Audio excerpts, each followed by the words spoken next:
Hello friends, welcome to my YouTube channel PR pharma. आज हम study करेंगे कुछ बेसिक पॉइंट्सों के बारे में जो एग्जाम में अक्सर आते हैं, मल्टीप्लाई चॉइस क्वेश्चन जो कॉम्पिटिटिव एग्जाम में आते रहते हैं।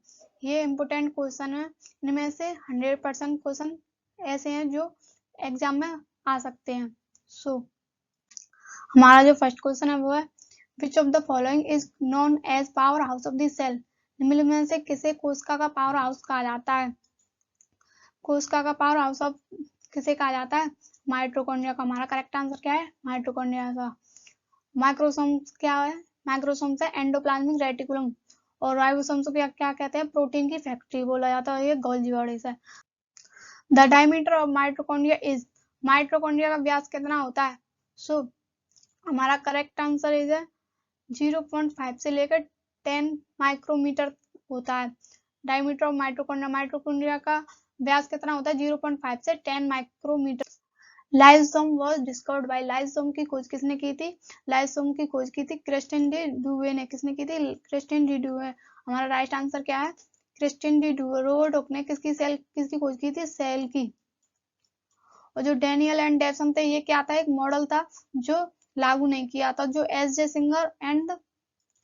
जे सिंगर और जीएल निकोलसन है, उन्होंने किसकी खोज की थी? जो फ्लूइड मोसेक मॉडल था उसकी खोज की थी।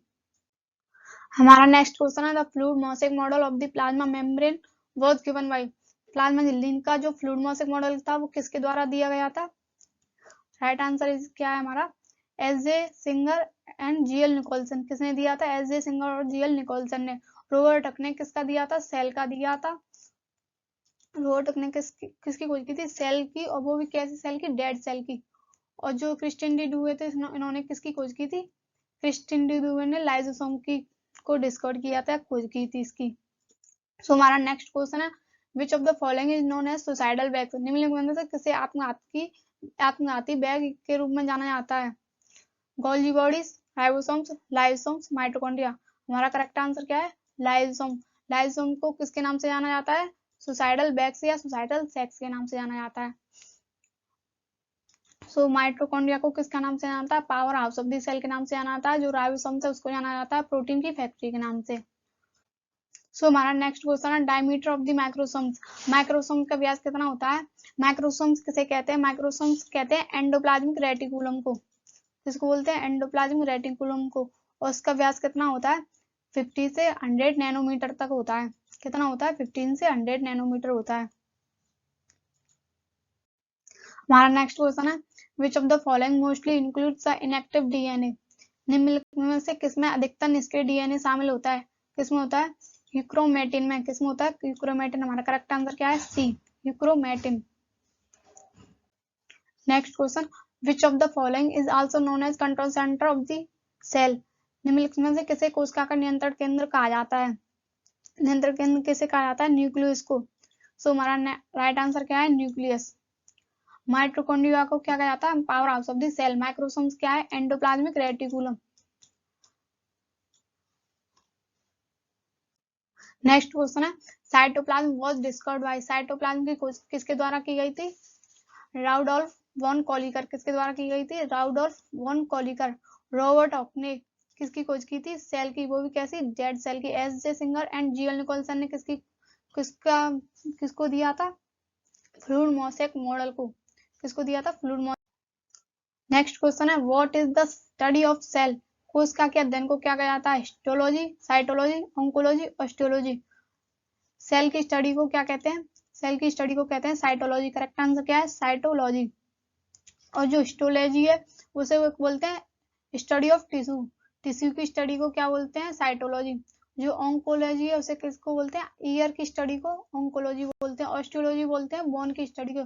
स्टडी ऑफ बोन, बोन की स्टडी को क्या बोलते हैं? ऑस्टियोलॉजी। नेक्स्ट क्वेश्चन क्या है, what is the study of body structure.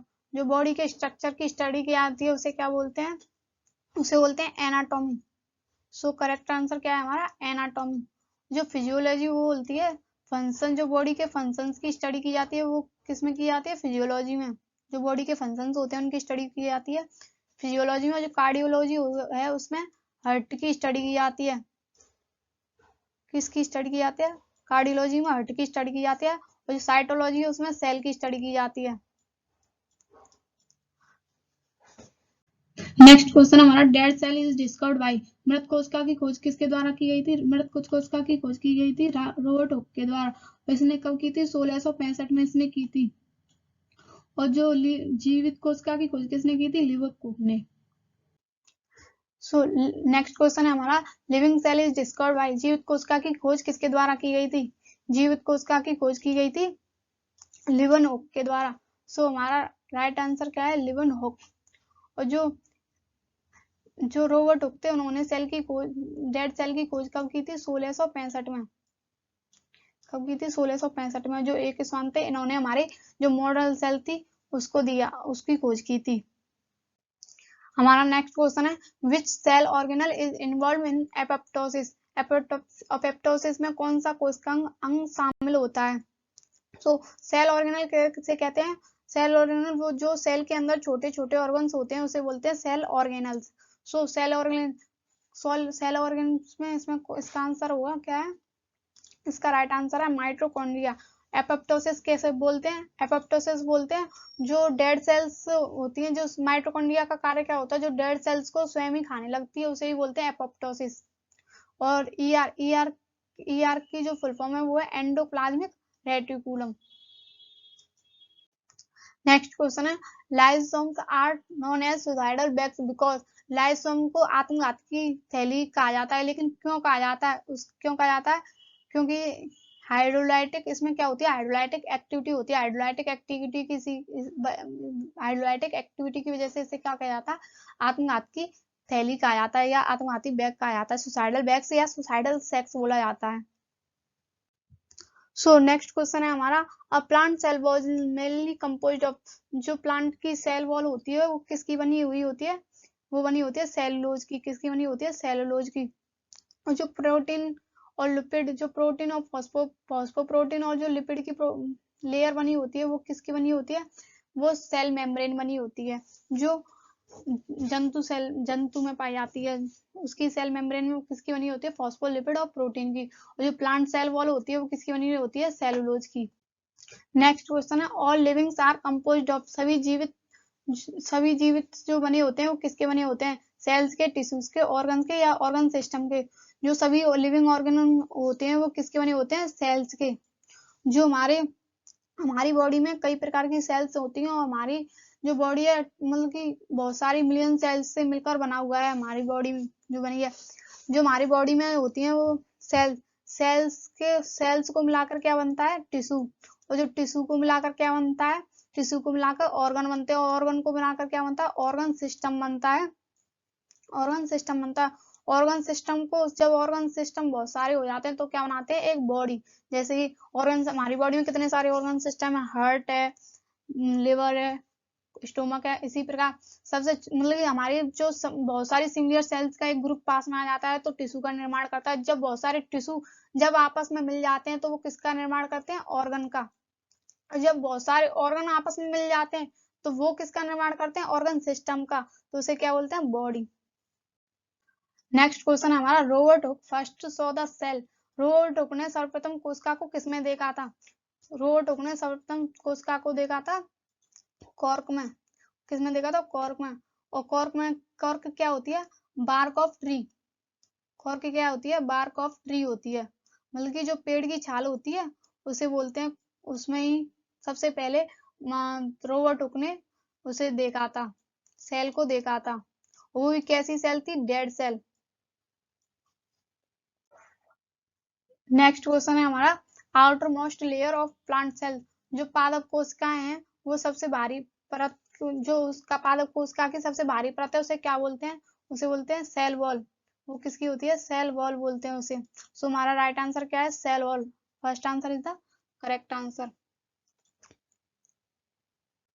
Next question हमारा, blank is found in plant cells but absent in animal cells, पादप कोशिका में पाया जाता है लेकिन जंतु कोशिका होती है उसमें एब्सेंट होता है। वो क्या होती है? वो होती है सेल वॉल। जो सेल वॉल होते हैं वो प्लांट सेल में तो प्रेजेंट होती हैं, लेकिन जो जो एनिमल सेल्स होती हैं उनमें एब्सेंट होती हैं। उनमें क्या होता है? उनमें होते हैं सेल मेम्ब्रेन। जो एनिमल सेल होते हैं उनमें होते हैं सेल मेम्ब्रेन होती है, और जो प्लांट सेल होते हैं उनमें होती है सेल वॉल। नेक्स्ट क्वेश्चन हमारा eukaryotic cells are found in, eukaryotic cells होती हैं वो किस में पाई जाती हैं? राइट आंसर हमारा एनिमल्स, जो यूकैरियोटिक सेल्स होती हैं वो एनिमल्स में प्रेजेंट होती हैं। Next question, cell wall of algae is made of जो सेल वॉल, जो एल्गी की सेल वॉल होती है वो किसकी बनी होती है? वो बनी होती है सेलुलोज की। सो करेक्ट आंसर क्या है हमारा? बी, सेलुलोज की बनी होती है सेवाल या algae. Next question, ER is absent in, ER क्या है? एंडोप्लाज्मिक रेटिकुलम, इसे क्या कहते हैं? माइक्रोसोम्स भी कहते हैं। इसका अदर नेम क्या है? माइक्रोसोम्स। और ये किसमें एब्सेंट होती हैं? आरबीसीएस में।